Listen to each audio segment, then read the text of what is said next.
Good morning. Good morning. Welcome to Wisconsin Business Owners. My name is Keith Klein, your organizer, and I would like to introduce our special morning session speaker, Claudia Howard. Claudia earned an elementary teaching degree from UW-Milwaukee. She went on to enjoy a diversified career in supply management with global sourcing, logistics, purchasing, and multinational contracts. A past president of the Institute of Supply Management in Milwaukee, Mrs. Howard continued her education throughout her career and is a lifetime certified purchasing manager. Leaving corporate America behind to discover her purpose, she volunteered at the hospital and community organizations, and this at a time when Claudia lost her late husband, to really get a feel for her own discovery at that point. Please take a look at careerrolemodel.com for About page. That impressed me a lot and helped us with our decision to have her here. Claudia's passion is helping women have fulfilling careers that encourage them to step up to their potential. Founder and CEO of Career Role Model Program, Inc., Claudia presents workshops to guide men's and women's career transitions every step of the way. Knowing the importance of education in future careers, Claudia began substitute teaching part-time to share her love for lifelong learning with children. In her spare time, she enjoys camping for the summer with friends, biking, the Packers, and vacations to warm weather. Yeah. Please help me welcome Claudia Howard. Good morning. I hope you've all had coffee and ready to go for our presentation on role models and mentors. There we go. There we go, sorry. Role models and mentors, changing our future. And indeed, this is an area that is growing and emerging with new information all the time. So what you hear today, it may be new information to what you've been reading. But every day something else comes out on a new program that's starting up in mentoring, different companies that are getting involved in putting mentorship programs in their companies. And as we go through today's presentation, you'll understand role models and mentors and how they differ, as well as why there's such a cry out there now for them. And I don't know if you got a chance to read the blog, but the blog I wrote yesterday was on STEM careers, because indeed that's an area that is filled with mentorship programs all the way from the White House, so that we could get more people into science, technology, engineering, and math. Did you know, sitting in this room, that we have role models right here? You may have affected people's lives that you don't even know. But if you're like anyone else, and myself included, you watch people. You observe things they do, and what impresses you, or what you tell yourself, gee, I'll never do that. So we have Keith, who did the introduction as a scoutmaster for years, and writing his book on web foraging. David, doing the videography, bringing people's message to life. Maggie and her excellent laser coaching for businesses. And certainly Lucas and his program, Foundation Melody of Life, for multiple sclerosis. All of us have the opportunity to touch lives in any fashion that we choose, as a role model or a mentor. A role model is someone that helps individuals. Individuals will go to them because they aspire to be like them. It starts from when we're babies, learning how to talk, learning expressions, things that are special in your family. And as you grow, the children may have their role models as movie stars, singers, or even the Disney characters. And as we grow, we go into more of our mentors. Mentors are trusted advisors that assist us in learning specific skills and knowledge to help us grow professionally as well as personally. And it's a relationship that is a bond that exceeds all time, because there will be never a time that you don't look back on how that person touched your life. So, little quiz time. Role model or mentor as I bring them up? You may or may not meet them. Role model. The role model. They make a conscious commitment and choice. Mentor. Are mentors. And they set up regular meetings with you, the mentor, and you should go over this, because if you meet on a regular basis, pick a convenient place, have an idea of how long you want those meetings to be, and what you want to do at those meetings. A less personal and time-consuming relationship is a role model, because you really haven't made that outward commitment to get together, to learn from each other. It may be a person like someone in this room that you admire, and you read their blogs, you keep contact with them, and occasionally make a phone call to them. When you go into your mentor, you have intentional learning. And one of the things I'll share with you on mentors, and the most important part about choosing a mentor, as you'll see, is to understand what you want to learn.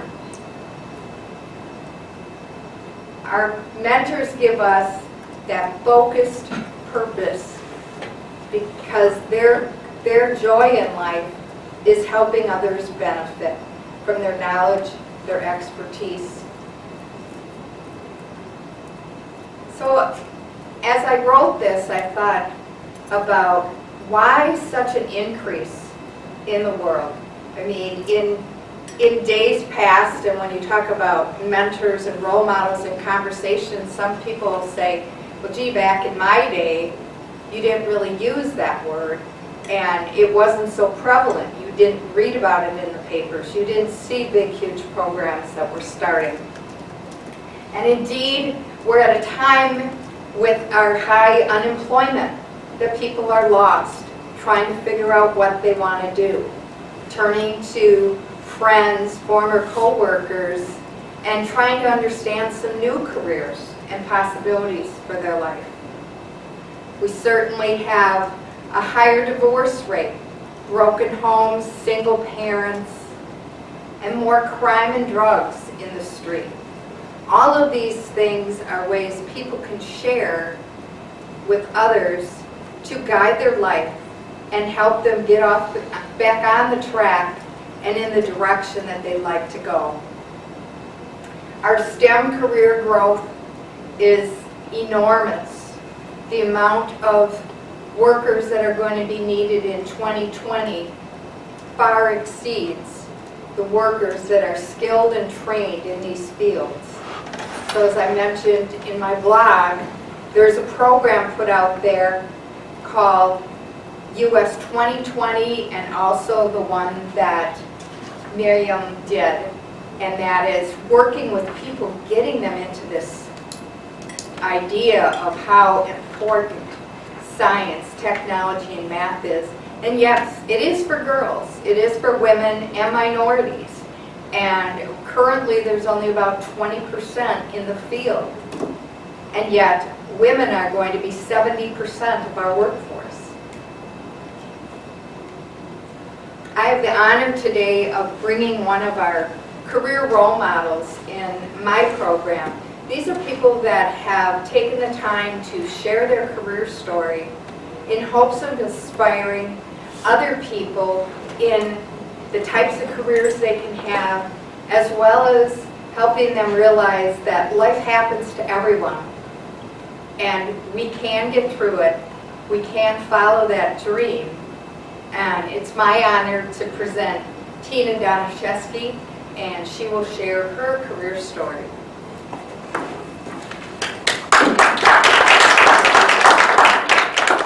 Good morning. My name is Tina Donaszewski. I have nearly 20 years of experience in the human resources and recruiting field. I didn't actually plan to get into HR.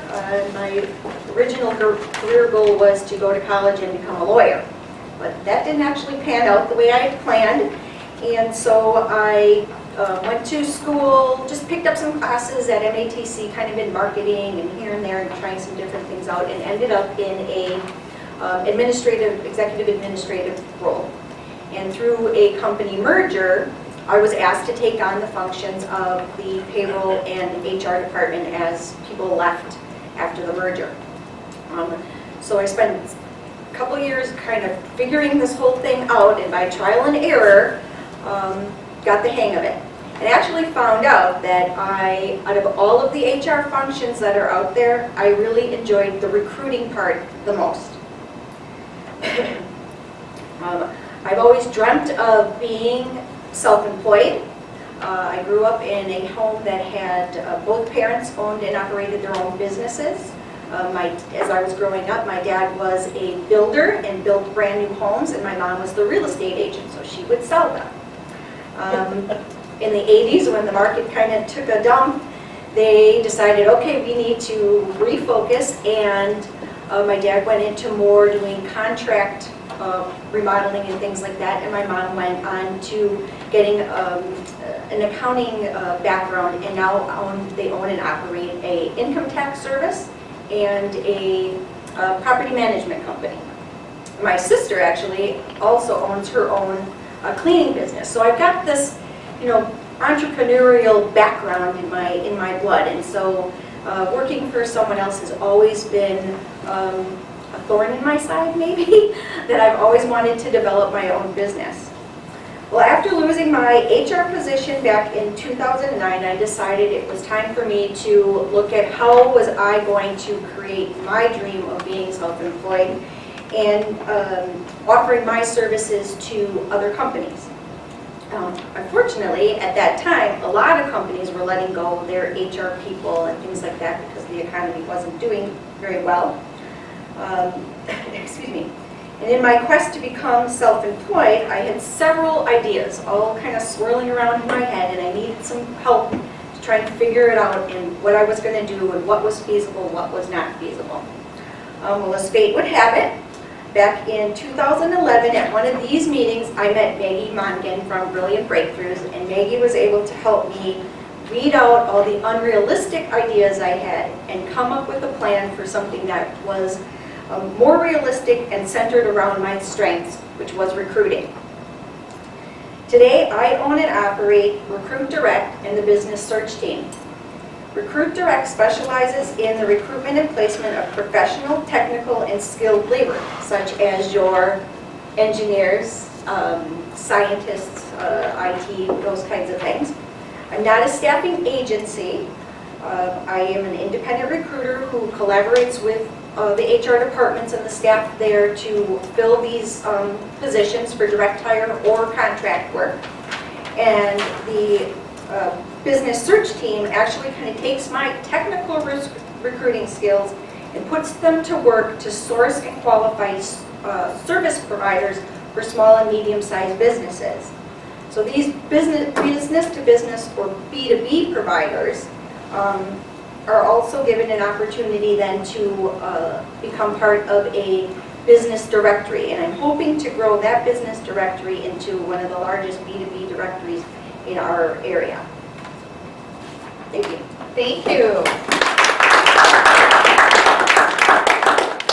Thank you so much for sharing that, Tina. How many of you have said 1,000,000 times, 100 times, I wish I had known? You got it. We're all there. We've been there. And it's so nice to know that there are people you can turn to, people in this group, people at your office, your place of worship, and learn some things that they may have gone through so we don't make those mistakes, or so that we can jump 2 steps ahead because we've talked with them and shared with them. So I'd like to open it up to anything that you'd like to share with us that a mentor or role model helped you with in your life that really saved you or caused you less pain because you didn't do it and they had learned from it. Anybody have something? Keith? I do. I was about 35 years old. I was in the Atlanta Lions Club. Would you like me to? Yeah, that'd just be so we great. can get on screen. I was in the Atlanta Lions Club, and we were starting a brand new Boy Scout troop in 1995. We needed about $550 for flags. And flag holders and parade stands and everything. Well, I knew somebody in the Lions Club. He told me ahead of time, have a very specific list of what you need, don't just ask for money. And when I went in there, in 5 minutes, they turned that $550 into, you can get a free flag from the state capitol, here's where to go. You get a free flag from the U.S. government that's flown over the U.S. Capitol, here's where to go, write your congressman. You can get the holders and the parade gear and all of that for half price from this company. And the true flag is embroidered, it's custom. So, you know, you've got to pay the full cost on that. That comes to this much and they wrote a check. 5 minutes. And this was a group of guys, like 80 years old, one out of 110. The greatest generation, but that's when I finally learned that I'd rather learn from their experience than keep doing things the hard way. So that was a great group of mentors there. Excellent. Does anybody have anything else they want to share? Okay. Sure. Sure. Come on up, Alicia. Whenever I think about mentors, I think about very early in my career, I was much more timid, very quiet, and when I was kind of entering the corporate world, I was a little unsure of myself, but I was really very lucky to have my first few managers were females, and they were very strong females. They were go-getters, they were confident, they were not afraid to kind of take over a meeting or take on a room and very much share their opinion. And I learned very much by example, but also through their mentorship on how to be a strong professional and a strong woman, and that helped me while I was in the corporate world, but also in starting my own business. And I just feel so grateful that very early in my career, I was blessed to have some very strong female mentors. Excellent. So you see, we can all give of ourselves and help others in their way, on their path, and give them the learning experience. But now I'd like to take a 10-minute break so that everybody can get their coffee fresh and be ready to go when we come back in 10 minutes. Thank you.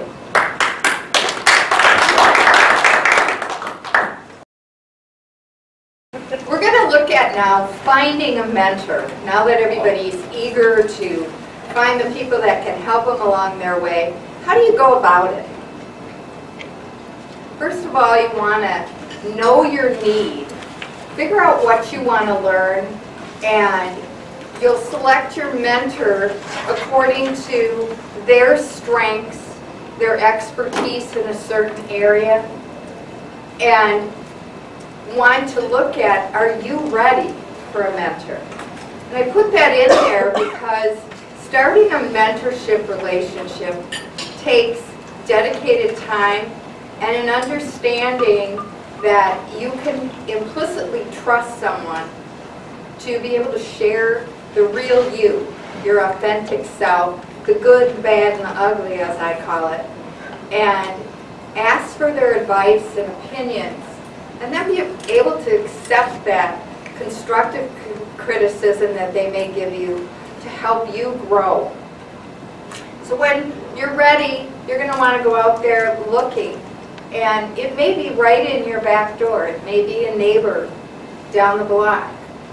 or someone that you work with who's been with the company a long time, someone like Alicia mentioned, that gives you the inside scoop on the company, the culture, and how to move, how to present things at the company. I had some great mentors that would take and say, well, if you're presenting to this group, be sure you give the data. I mean, by all means, in a financial, reporting to financial people, you're going to present a lot of numbers, where other people may be looking at what does it really give to the employee, or what will that technology in our company do?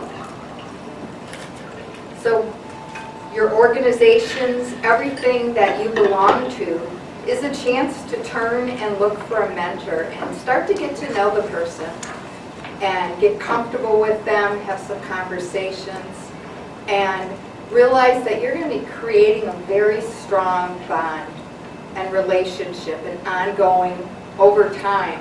Mentoring, typically you'll want to have at least a year with that person. Some people, several years, and as I say, they always touch your heart, and you'll always want to reach out and keep contact with them and let them know what's going on in your life. So their characteristics, a mentor has already given their self into service. Right off, they're 10 steps, in my opinion, above the others who really are more focused on themselves or their career or their personal growth, instead of wanting to reach out and see something in you that they can make stronger, they can help you be better. Maggie was an awesome person that came into my life at a time when I was looking for the direction and kept thinking I have to be able to find my purpose.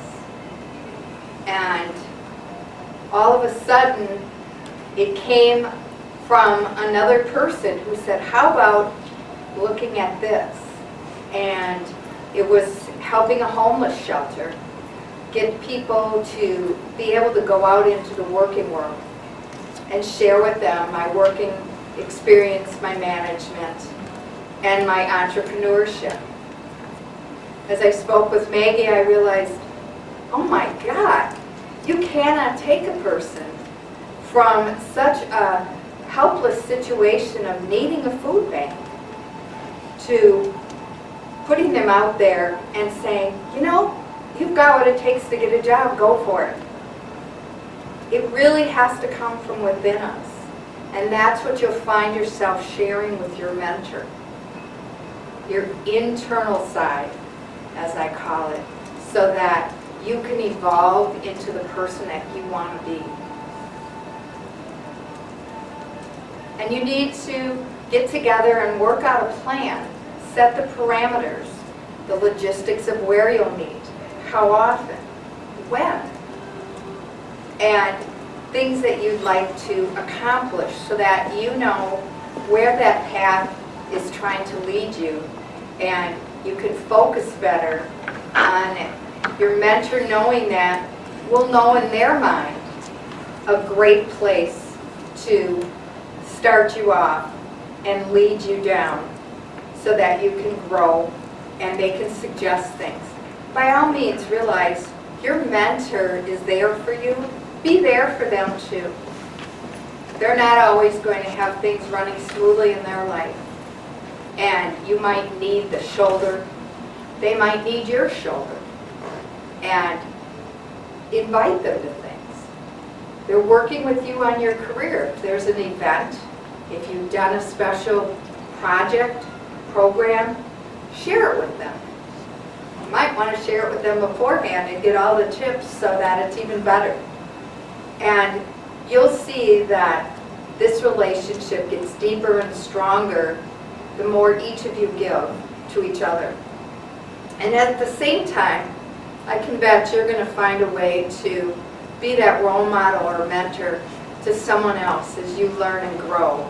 Because it's rather contagious, if you will, to realize, wow, I don't know if I'd be here standing in this spot or in that job if it hadn't been for somebody. And you'll see someone you'd like to bring along. Mentors have the vision of mentoring people for their life of service and wanting to help others grow. And they also have a vision that they're able to instill in us. They see us far more than what we are today. And that's what they're there for, to help you bring to light all that you can be and give you that vision of having your company take hold and take off, getting that promotion, or moving into a new career and how to transition through it. I'll never forget the story that I heard from a person in a Christian business network I was in. And as I saw this picture, there is always a way, it reminded me of Rick's story. He shared with us a very difficult time in his life that started in his childhood when his parents' marriage broke up. He had a lot of lonely time, a lot of time that he felt torn between different things. And he was with a group of kids outside. And he said, you know, some of those kids were really great kids, had their head on straight and really going in a great direction. And then there were those that didn't. Unfortunately, the role model to me was one that took me down a very black path of drugs, to the point where years and years later, I was on drugs and got to a point where I knew it was die or get help. He said, and although as I got into rehab, they looked at me and they said, you are the worst case we have ever seen in our 30 years. Said, first I thought, what are they telling me, I can't make it? Or are they telling me you might be gone, you might die? But they reached out to me, and together, through all the bad and all the rebuilding, they helped him. And he closed his story sharing with us the organization he now has to help people in their drug addiction or other addictions, so that he's paying it forward for all the people that were there for him, all the things that he needed to change. He turned his life to Christ and now is out there sharing and helping people grow through addiction and pass it on to help other people be strong. And he said, just remember that although someone may look helpless, hopeless, or like, gee, what could I possibly do for them? Take the minute, because inside of them, they may be reaching for the help that you have to give. Values of mentors, I could go on forever, and I think each one of us has things clicking around in our head. I call them the accelerator, therefore I have pictures up there of the gas pedals, and they remind me of that because with their help and the people they introduce us to, the organizations they might help us get involved in, our career has so much more depth and broad, and we've got a better strategy, a focus. We meet people that take and help us that we maybe never would have known. They share with us the way to analyze. Most importantly, they help us learn how to think. That may sound odd, but a mentor will question you, raise questions, have you tell them your rationale. And in the process, they're creating within you the ability to make decisions, to listen to that intuitive voice that is reasoning whether you should or should not do something. Because more often than not, as my mentor shared with me, the answer is inside. Just look for it. This is an organization and it's a slide off of their site that said, I am part of the ripple effect. The ripple effect is just like I said, as you grow, you see people you want to help. People turn to you for the strength you have as a woman, the courage you have to take on that Cub Scout troop, and all the different things that you do in your life, in organizations, in work, and you'll want to be giving as well, and having that ripple effect go into other people's lives. So right now, I'd like you to be able to tell your Yoda story, as I call it, the aha moment that came into your life, the person that opened the door, spread out the window, and helped you see how much you actually could be, and brought out that idea and let you just go with it. So we're going to take a little bit of time. There's paper on the table, and it's a good self-reflection to look at where you've been and where you've come to. So take a few minutes, and we will take a look at that.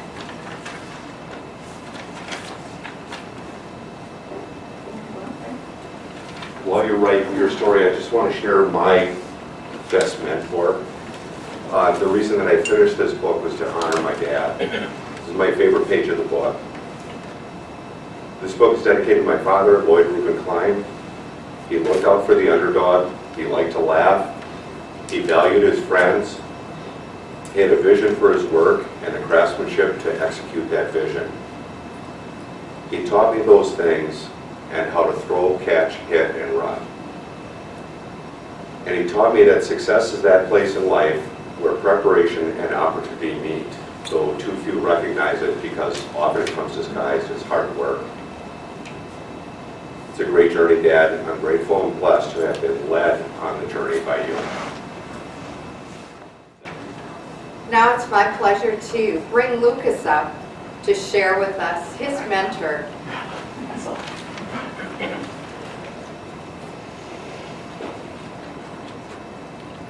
I've actually had numerous mentors over the years, and so it's kind of hard to just give one story, so I'm just going to tell you like what I've learned from the mentors. They taught me like, to sum it all up, it's just professional actions. How to take actions and to be a professional doing it. Actions that range from just straight up walking into businesses and asking to talk to the owner rather than calling them up, sending them an email or sending a note in the mail. To just walk in unannounced and talk to the owner. Making 70 phone calls a week. I'm not at that number yet, but I'm getting closer than I was months ago. Prioritizing my vision and making the proper choices every single day, which will lead to growth and results. To sit down and actually the night before and to prioritize what it is that you really want to get done the next day. So right when you cross that off, now you have a whole other list to choose from to fill in the rest of your day. I was also mentored on the importance of self-care and just a wide variety of techniques. One thing that Maggie taught me was I was already doing meditation. It was more of the Zen meditation, but she also said when you're meditating to capture those ideas that are just flowing through you. Because once you're done meditating, it's just like, okay, I just had 1,000 ideas and you only remember one, hopefully. And so it's just a matter of writing them down, just breaking the state, writing it down, and then jumping right back into meditation. And that one actually has helped out a great deal. And so those are my mentor stories. Greg, would you like to share yours? Sure.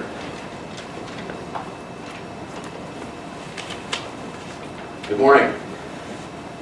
Most of you know me as a commercial lender because that's how I sell myself these days, but the major career I had was over 20 years in the golf industry as a PGA golf professional.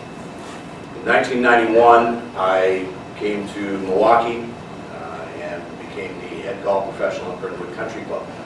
Jewish club, pretty tough crowd, but very, very welcoming to me. And there was a doctor, an orthopedic surgeon. His name was Gary Gooten, is still around. Gary Gooten was considered at the time one of the leading knee guys in the country. And he was very, very actively involved in sports medicine with Aurora. And he came to me one day and said, "You need to do some public speaking." And I said, "Why?" He said, "Because you do." And I said, "Okay." Now, I'm 2 years into my job. I'm still kind of feeling my way around, dodging bullets here and there. And he said, "No, we're having a symposium a week from Thursday, and I put you on the agenda." And I said, "Really?" And what am I supposed to talk about? He said, "We'll talk about injuries in golf and how to create a golf swing that will help you avoid injury." And I had already on my own sort of started doing some of that, and I thought, okay, how many people are going to be there? I said, "I don't know." So anyway, I spent the whole week worrying like crazy. I ended up going down there, and there were approximately 30 people there. And he did his presentation and talking about knees and this and that, and I got up and did mine.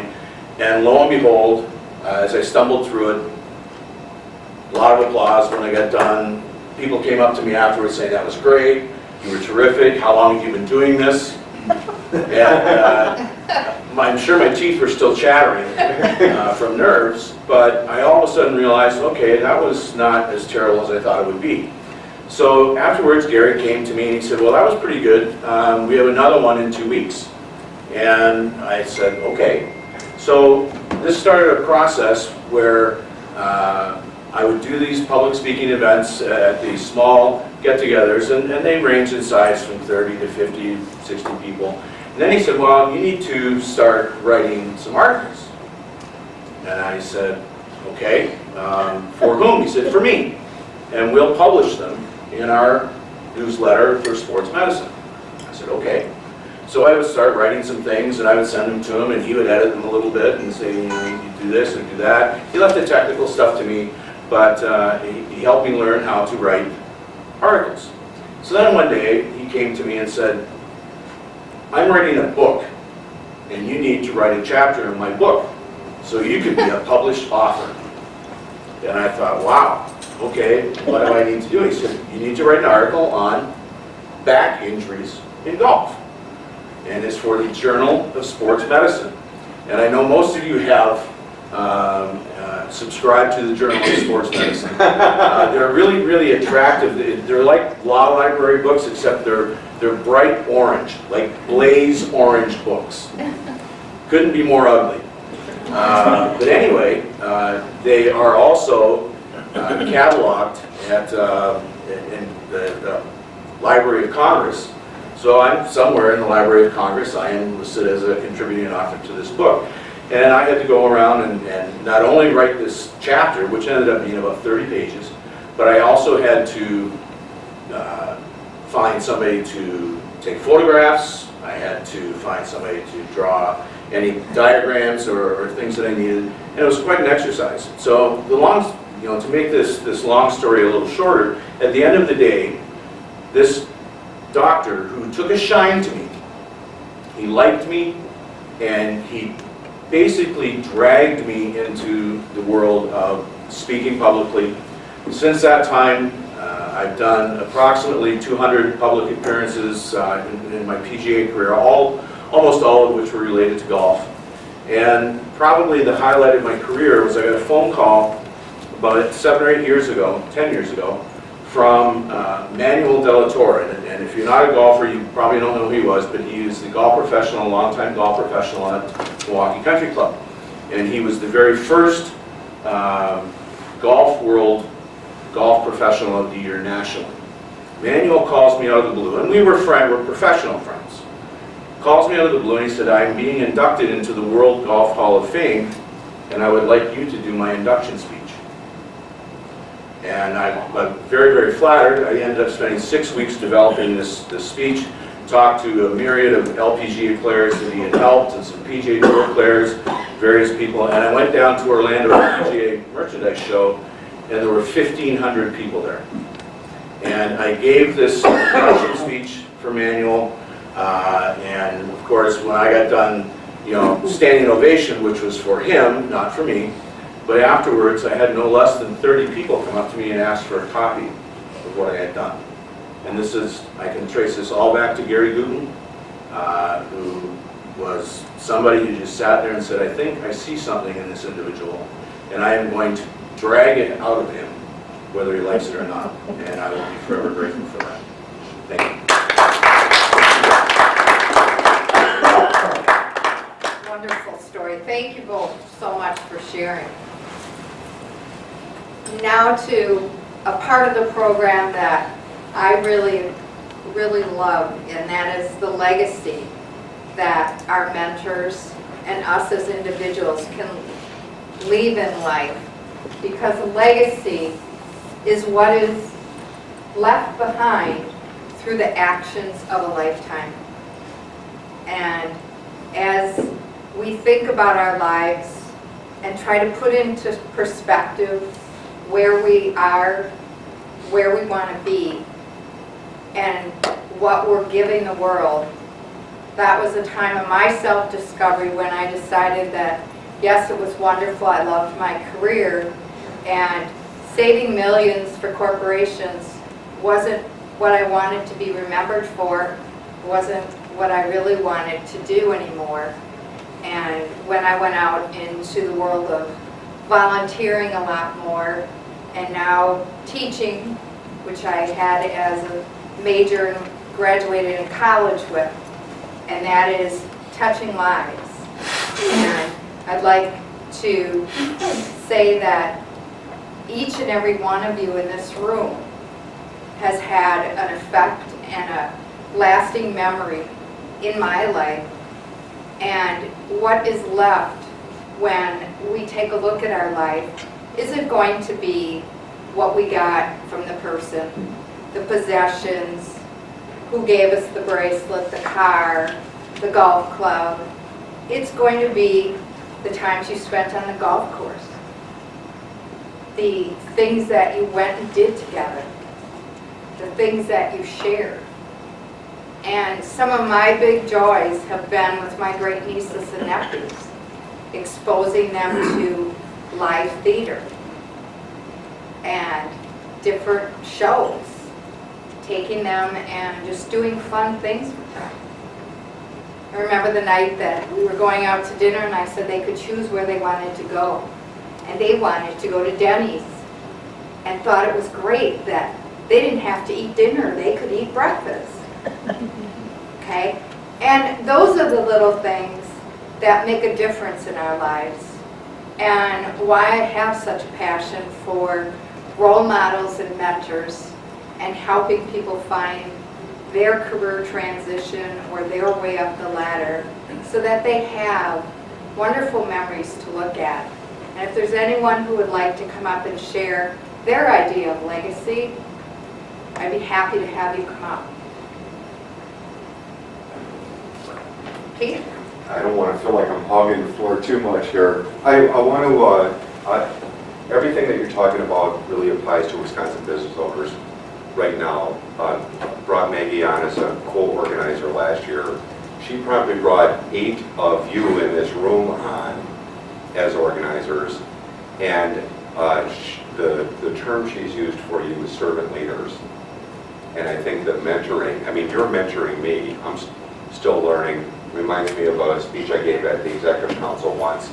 There was a gentleman well into his 70s there, chairman of a $70 or $80 million a year company, and I thanked him for being there to share what he knew and that kind of thing. He said, Keith, I'm here to learn. The day I stop learning is the day I start dying.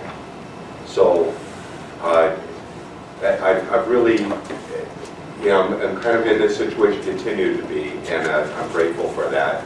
And for the times. Having a beer with Roger at a Friday night Wisconsin Business Owners meeting, at Friday Night Live in Waukesha, that sort of thing. That's it's good stuff. Thank you. Great, thank you. Well, as we all think about our lives and the people's lives that we can touch, look around and see the person that might be looking for that friendly voice, that person to talk to because they're going through something and today they just don't seem right, and help them. I met a wonderful gal in the UWM Union when I was there once for an alumni meeting, and Sarah shared with me a story that was such a profound effect and is part of the stories that were shared on the Career Role Model site. I have a questionnaire that I ask, very simple, very basic. And Sarah was kind enough, after we spent some time together, to go on, and I'd like to read her story. Children are future. In a tough economic time, children are the ones who are being affected the most. I work in school where I've seen children deprived of our courses, textbooks, supplies, and crucial components for successful schooling. With budget cuts, many of the students have begun to feel that the school system is failing them and drop out. We want to keep our children in school and also help to build a nation of entrepreneurs to keep our nation strong. My story, Sarah wrote, comes from my own background. I grew up in poverty in a single-family household. As a young lady, I got expelled from high school for a whole year. Sarah shares that throughout the whole year, people were talking down about her, telling her she would be a failure and she would never graduate. Well, instead of allowing those people to have a negative effect on me, she said, turning those negative statements into positive ones. When I was finally allowed back in school, I was determined to prove everyone who doubted me wrong. I enrolled into summer school each year just to graduate with my peers on time. Once Sarah completed high school on time, despite being expelled for the entire year, she landed her first job as a cleaner for a company. No benefits or advancement. I knew that I could not continue to work a dead-end job, so I enrolled in college in 2008. Once again, determined to prove those who previously doubted her that she was going to be something in her life. I worked hard and sacrificed my summers off to stay in school. I did the unthinkable. Then I graduated from college in 3.5 years with a Bachelor's of Science in Social Work. Now Sarah has created a youth group called Inspire with a mission of inspire today's youth to become tomorrow's leaders.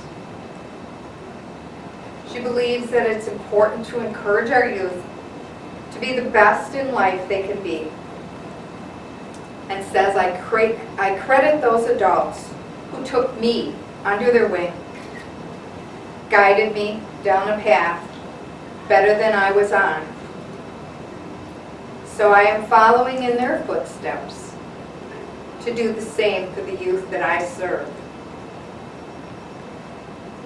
Look at me. Who would have thought the girl who expelled from school would become a teacher? Sarah's a mentor, graduated college in 3.5 years, and started her youth group, and is now earning her master's degree. Dreams do come true. Never let anyone deter you from them. And her favorite quote is on our slide. Be the change you wish to see in the world, by Gandhi. Each one of us can have that, be the change you wish to see in the world.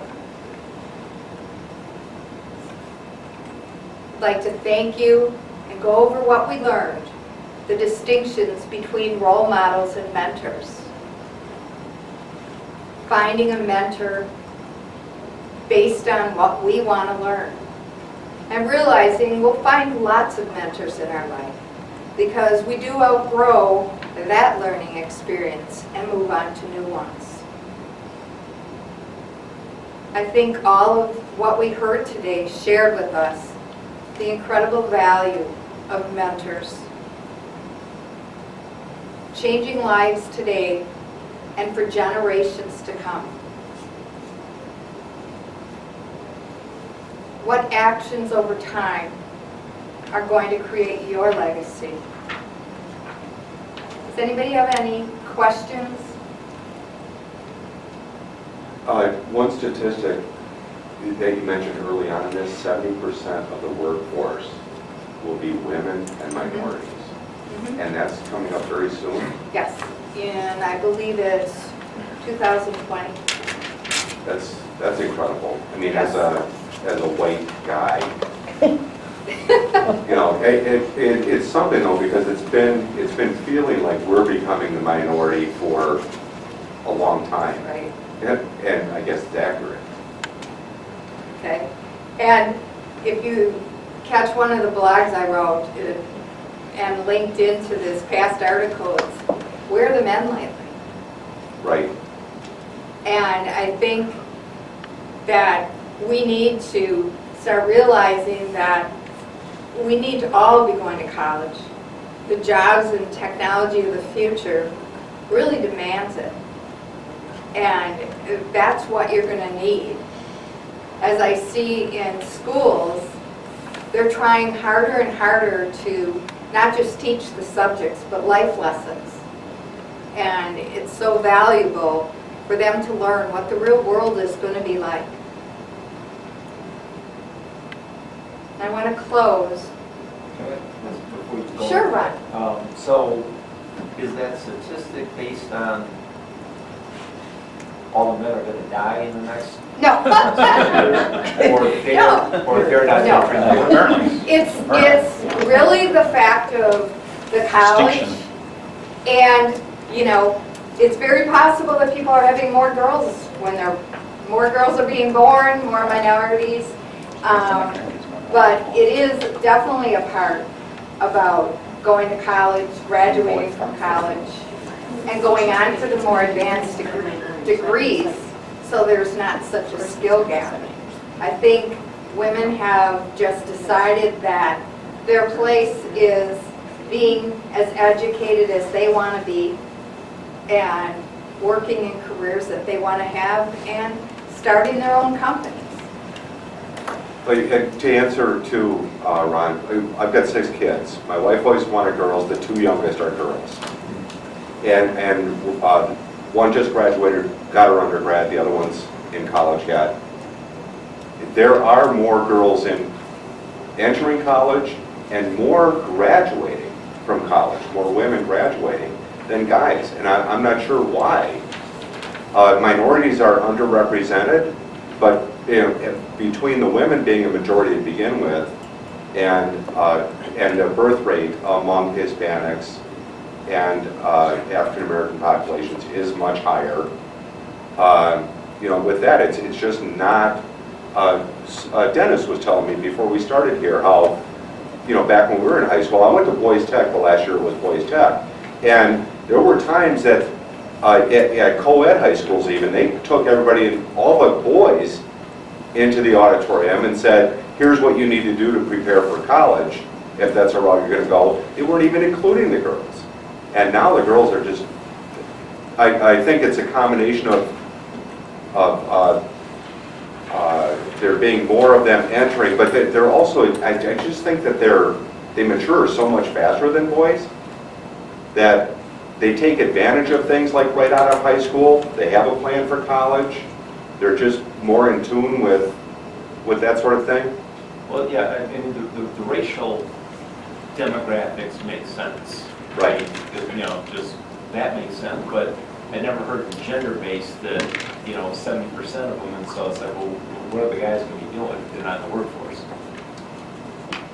So either they're not there, or they're doing something else. Or lower That's skill why I'm jobs. Yeah. fine with that number, man. Yeah, that early on, I read her blog post yesterday, and when she mentioned 70% in the workforce, that was women and minorities. Yes, women and minorities. Maggie? For a couple of years now, I've been doing interviews down for scholarships down at Carthage College in Kenosha. And there is something fascinating. I just said it to my husband this weekend. I said, I am amazed at how few young men I'm interviewing. It's only 20% of who I interview for scholarships are males. And I don't know why that is. So I put a call in. I want to find out what's going on with the demographics. Can't wait to find out. Great. But I'm seeing it. Yes? I would like to make a statement about mentoring. Yes? Mentor. I'm going to quote Dr. Viktor Frankl, and it's one of my favorite. To know someone and help them, you need to love them, so you can see the potential inside of them and help them to accomplish it. And this happened to me because I just started seeing a life coach about a year ago, and that was what she did. She loved me, and she helped me see the potential that's inside myself, and she's helping me to achieve this. Awesome. Thank you so much for sharing that. And now this is from YouTube, and it is with subtitles. Okay, it's actually put out by an insurance company in Thailand, but it is so fitting for what we talked about today. I'd like to close with this.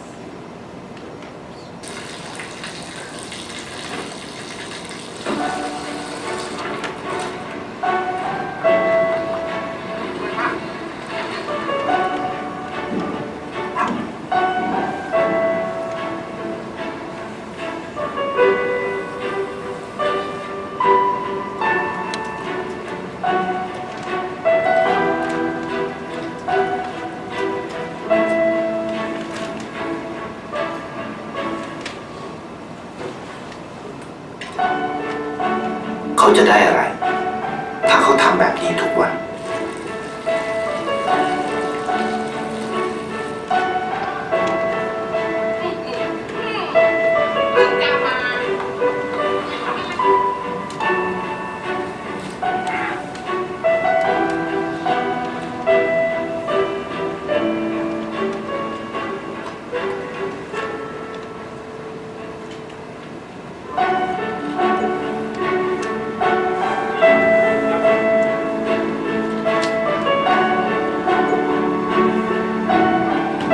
เขาจะไม่ได้อะไรเลย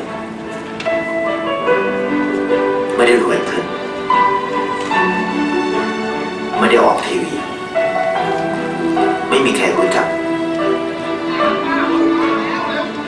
ไม่ได้มีชื่อเสียงที่มากขึ้น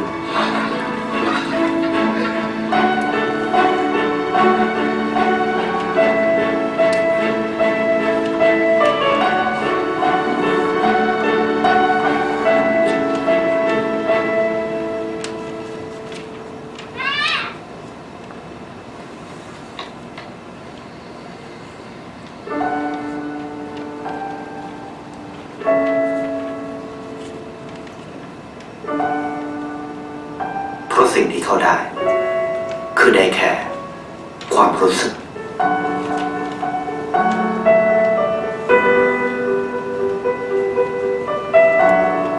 ได้เห็นความสุข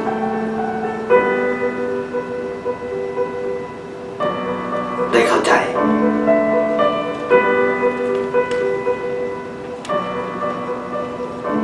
ได้ความรัก ในสิ่งที่เงินซื้อไม่ได้ได้โลกที่สวยงามกว่าเดิม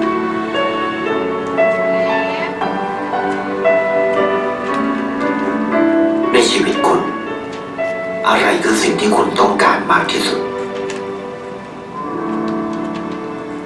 ให้ประกันชีวิตเชื่อในความ